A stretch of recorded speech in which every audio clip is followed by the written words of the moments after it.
Al Palariso di Isola della Scala, il laboratorio di cucina dell'ENAIP in cui gli allievi si formano e mettono in pratica le loro competenze professionali. Per l'ente fiera è indubbiamente un aspetto importante che, occupandosi di promozione del territorio, da un po' di anni ormai a sta parte si occupa anche di dare un aiuto alle scuole del territorio. La risotteria Melotti approda a Manhattan nel 2013, nella prestigiosa zona East Village, e coinvolge 2 meritevoli allievi diplomati come tecnici della ristorazione in un tirocinio internazionale. Noi abbiamo colto con grande entusiasmo questa esperienza, questa iniziativa dell'ENAIP per fare questo stage, per mettere questo stage a questi 2 meravigliosi ragazzi che andranno nella nostra piccolissima cucina, ma si cimenteranno nel fare il risotto, nel fare dei piatti a base di riso a Manhattan, e addirittura abbiamo un qualcosa in più. La faremo solo esclusivamente, stiamo facendo solo esclusivamente cucina gluten free.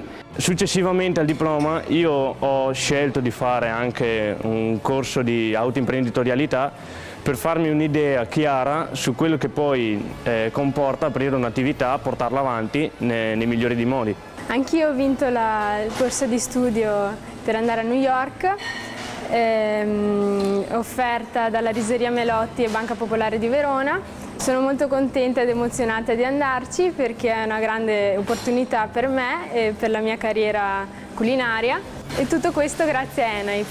Il territorio veronese, molto sensibile alla formazione dei giovani, è coinvolto direttamente nella realizzazione del progetto, tramite le istituzioni, gli imprenditori e la Banca Popolare di Verona. All'Isola della Scala sono presenti numerose offerte formative e la volontà dell'amministrazione è quella di collaborare, di continuare queste collaborazioni per crescere e migliorare insieme.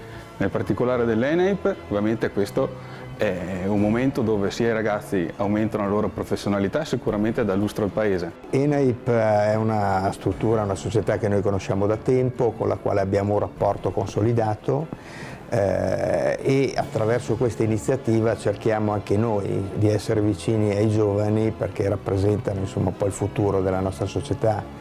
Ci sembrava bello intervenire con queste borse di studio che danno la garanzia e la possibilità a questi giovani di proseguire poi con il loro corso di studi. Vogliamo ringraziare il Banco Popolare per il contributo che mette a disposizione per permettere ai nostri ragazzi di fare queste esperienze, l'ente fiera che ci ospita e ci dà le occasioni di fare esperienze, l'azienda Melotti che ospita i ragazzi a New York, e anche l'amministrazione comunale che sta dietro e che patrocina un po' tutto il nostro movimento.